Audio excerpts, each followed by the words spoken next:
even on Rockbox, you talk about you can do anything that you want to do. I mean, that's exactly, that's one of your lyrics in particular on the song. Right. But let me say, I got that from, because when I got into hip hop, my whole thing was, I want Mel, Caz, and Mo D to love me.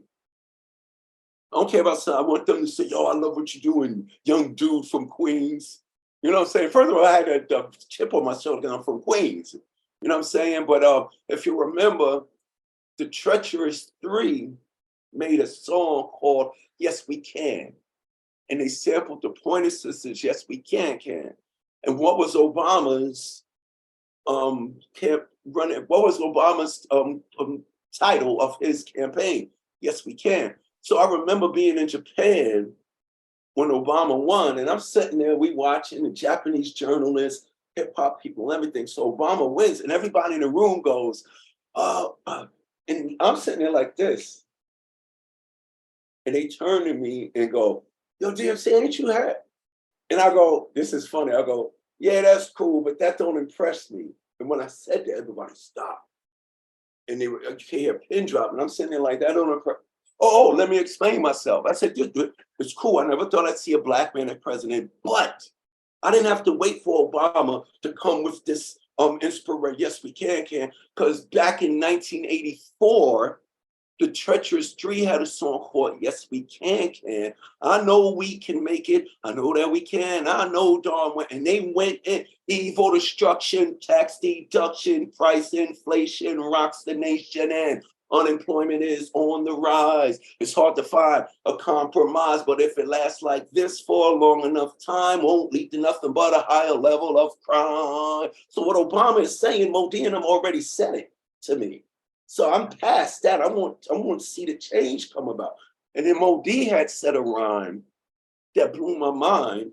He said, once a nobody from the neighborhood took a hop to the top because it knew I would excel over the rest because I make progress. I don't consider it luck because I'm not blessed. I got my life all together, love the way that I live. Go to school, know I'm cool and I think positive because it's a right to have fun, lots of pleasures and joy, but it's a brain that separates the men from the boys. I was like, oh. And when Mo was saying this, Mo was so dope that he would say that stuff and it would captivate these people that were in traumatic situations. You know what I'm saying? So I'm like, wow, road recovery and hip hop public health is just putting the solutions in our own hands. We are our own solutions. Yeah. So that's what got me through everything until I stripped everything away. I'm Darren McDaniels from Hollis, Queens, New York. Fight for the Banners. My father runs my family. First to go gold, first to go platinum. Here I am, 1983. Pete Rock got us back on the tours. We getting the 90s payday now, because in the 80s was getting a payday. Now we're getting, I mean, everybody from Pac to Big to North, because of y'all, Pac, though, because of you. This Pac and Big didn't want to go on after us when we opened for them. They was like, there's no way I'm headlining Run-DMC. We had to tell them, no, you know we got an arsenal of hits, but the people are here to see you, Big. Well, same thing with Pac, you know what I'm saying? Well, I saw you on the Naughty by Nature tour in Baltimore. You guys performed at Hammerjacks. And Hammerjacks, yeah. And Naughty by Nature kicked us off their tour. They said, y'all don't need to go do your own thing because they couldn't mess with the arsenal of hits. Well, I was about to ask. I know that it was supposed to be a longer tour, so now you answered my question. They kicked us off. They had that machine, all of this stuff, and you could ask KG and Tretch and Vinny. After Run-DMC opened for them, they only use turntables now. They don't never use no showbiz bullshit because we were the old men in 93 busting, I hate to say, we was busting everybody ass. Because down with the King was down with that, taking the tours, I'm wrecking the land. So that was good artistically because Pete Rock asked me, he said, I don't want no Jay-Z stuff, I don't want no Pops, I want DMC shit. And he just asked me a question, what are you doing right now? I said, turn the mic on and give me my echo thing. Taking the tours and wrecking it. I keep it hardcore because it's dope. Old school ain't old, motherfuckers. The old school is timeless. So I did that. The record hits, but now I just got my trauma and I wasn't dealing with it. So I wasn't expressing the totality of who I am. So right after Down with the King dropped, I got depressed and my voice just said, bye. You can talk all that other shit, but bye, I'm leaving. And it wasn't until I went to therapy and found my birth mother that my voice came back. Yeah, because Crazy. I was with you during Heal the some of those trauma times. and you will cool. Well, I wanted you to speak on that because the thing, uh, Metaphysics. yeah, it's the mind is the most powerful thing If that we it's have. not right inside, all of the outside, what happens mentally affects you physically and emotionally, and it'll affect your relationships.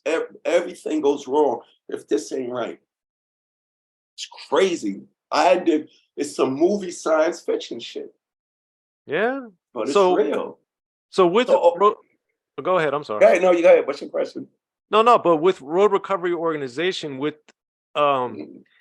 I know it's music focused, but also I know you guys have the elements of teaching the kids that are in there in the program life skills. So how do you balance if they have artistic aspirations versus making sure to get the life skills component in there as well? The life skills opponent, you can't put the life skill opponent in. I don't care what age they are. We have a bad habit of going, you're too young to be talking about that. You probably said it to your kids or whatever. You're too young to be thinking like that. No, they're not. They're people. They're just in the youngness of their existence. So we say there's nothing that you can't express or talk about, which will make them more comfortable of understanding, oh, okay, I don't need to steal the car no more. I need to go take the road test. I need to get my permit first and then drive with an adult until I pass the test. Then I can take the car where I want to go. So it's about utilizing, no, it's about connecting with each child wherever they're at. And life skills you have to show them that there's a process. Like when I meet the kids, I say, yo, y'all think school was put into your lives to make it miserable. Now, school can be very miserable, but it's not about the tests and it's not about the workbooks and stuff like that. There's a process to everything in life. So if you can't show up on school on time, and I said, even if you do your homework and get it wrong, you're successful because you tried. They're ashamed to participate because they don't want to fail and get ridiculed and they don't want to receive confirmation that they need to be in a state of mind because of their situation. So life skills is about allowing them to speak up and communicate like an adult. Don't treat them like kids, treat them like people. Then you will get a kid to understand, okay, if I need to go to bed a little bit earlier and just show up at school on time, because it's going to benefit me later when I'm in a career. I say, I don't care what you do. I'm not going to hire you if you can't show, if the bell rings and you got to get online. That's not a school thing. That's a life test. So you got to tell them whatever you're going through at this point is part of what I said. I was prepared to be DMC. I was writing my rhymes just to write them. When I didn't meet Run and he said, let's form a group. He didn't teach me how to write. I was writing rhymes. When he found me, I had volumes and volumes of rhymes. All he had to do was put me in the studio. I was prepared. So I said, everything that you do that rules and regulations is not to stifle your growth or your creativity. It's to prepare you for when you do get to dance, when you do get to rap, when you do get to design the sneakers, when you do get to do your painting, you're already you're prepared for the way the system works. But the thing we do with these kids, we treat the 8-year-old the same way as the 18-year-old. So they're all in the room at the same time. Go ahead, you go first. And you should see some of the older kids are scared to go because they're worried about failing. The younger kids will step up there and just do it. But they don't get to do that at home. We got kids that say, no, I don't share this with nobody in my house. There's nobody around. They don't care about me and this and that. But yeah, they can just come and be who they are. So that being said, as you see these kids, how did you, or what do you see as far as your level of confidence and the presentation you had of being DMC Mhm. versus your internal reality, and how does that reflect or match with what you're seeing with the kids in Road Recovery Organization? Well, for me, what was cool is hip hop, the culture of hip hop. I had access to a program without having somebody to come to me. Because, hip hop came to me and I heard Bo, I heard Caz, I heard the Zulu Nation, I heard this and that and that. Nowadays, programs, I had access to the information, but I didn't have a situation. So my bedroom became a road recovery after school program. So now what road recovery is, it's bringing the information to the Bronx, to the Brooklyn, to these kids, because the system is not giving it to them. You know what I'm saying? It's that the kids that get incarcerated in the juvenile facilities, we get a lot of them in road recovery, and now their songs is, I don't shoot my gun. When you first meet them, they banging and they drill music and they illin'. They are ill and we're cooking weight and stuff like that. Now they'll talk about what they used to do that they don't do no more. So it's a behavior thing. So for me, I didn't the hip hop created their own healing system. And then I'm sitting there like, wow, what? I'm like, when I first heard hip hop, I was like, why ain't these motherfuckers mad and shooting and killing people? They were, but when they created hip hop, they realized that's not getting us nowhere. So road recovery is bringing opportunity. No, first thing it does is bring an experience, a different experience from their daily lives, where they don't have to be ashamed about their situation.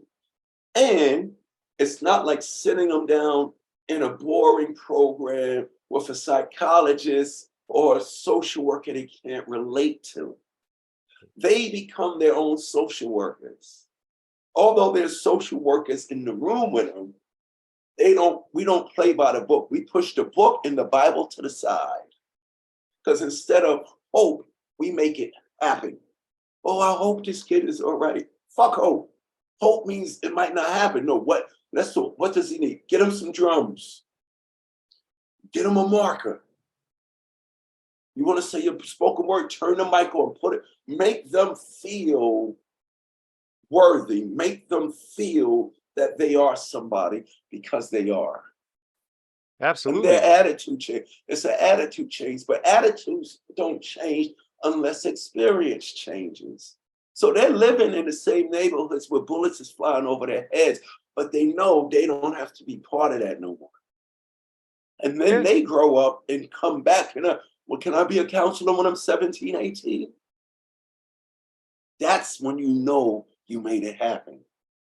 Yeah, that shows that it's working. Exactly. And hip hop, I mean, if you look at hip hop right now, Mac Miller, Juice World, all the shootings that's going on, none of the top stars is talking about it. Q-Tip was different. KRS-One was different. Chuck was, even Run-DMC, we wouldn't do it like Chuck and KRS-One on the X Plan, but if on my Adidas record, I would mention something, and that's why we don't shoot anymore. Because the Gangster, Ice-T said, yo, Run-DMC showed that positivity could be gangster. Absolutely. So And all of the problems that hip hop is not doing, and entertainment is not doing, we're doing with programs and organizations like Road Recovery. Be sure to check out the History of Gangster Rap by Soren Baker. He's official. History of Gangster Rap features exclusive interviews with Ice-T, Snoop Dogg, MC Ren, the D.O.C, and dozens of others. The History of Gangster Rap, a definitive look at how Los Angeles changed rap forever. In Los Angeles, the streets definitely set the tone of the hip hop music. At 19, I got a $50,000 car. My whole angle always was, I'll be street, but I will always tell you the horrors that go along with this life. It would be penalties and casualties for just wearing the wrong color in somebody's neighborhood. And once gangster rap made it from the streets to the TV, the genre exploded. With Fab 5 on your MTV Raps with NWA. Yo MTV, it just catapulted us from being local heroes to national gangbang rappers. The history of gangster rap discusses it all from 1980 up till today. It's always gonna be shit happening in the streets. You know what I mean? So it's always gonna be something to talk about. The history of gangster rap in stores now.